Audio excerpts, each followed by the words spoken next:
Չես մասնակցելու չէ ընտրություններին։ Արի քեզ բան պատմեմ։ Հայաստանի խորհրդարանի ընտրություններին կարող է մասնակցել մոտ 2.5 միլիոն ընտրող։ 2018 թվականի խորհրդարանական ընտրություններին մասնակցել է ուշադրություն ընտրողների ընդամենը 48.63%, 2021 թվականին կրկին 49.39%։ Ովքեր են այս մարդիկ, ինչու չեն մասնակցում։ Հետազոտությունները ցույց են տալիս, որ ընտրություններին չմասնակցողների տարիքային բաժանումն այսպիսինն է։ Իսկ հիմա պարզենք, թե ում է սա ձեռնտու։ Մասնակցելիության նվազ դինելը օգտակար է միայն նրանց, ովքեր ունեն կայուն ընտրազանգված։ Ինչու՞։ Ուշադրություն։ Երբ ընտրություններին մասնակցում է 50%-ը կամ ավելի քիչ, նրանք, ովքեր ունեն իրենց հստակ ընտրազանգվածը, դառնում են մեծամասնություն։ Բայց երբ ընտրությանը մասնակցեն բոլորը կամ գոնե մեծամասնությունը, իրավիճակը դառնում է այլը։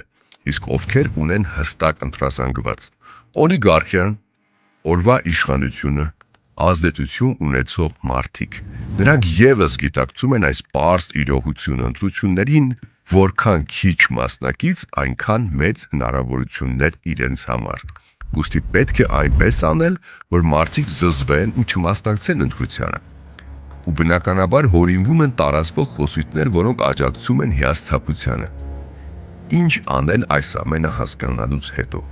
Պատասխանը շատ պարզ է։ Պետք է մասնակցել ընտրությանը։ Եթե այս հոլովակը դիտող եւ ընտրությունները մերժող յուրաքանչյուր 10 մարդուց 2-ը որոշի մասնակցել, մենք ունենանք այն որակի խորհրդարան։ Եվ այո, միևնույնն է, առաջանում է այդ հարցը՝ ում ընտրել։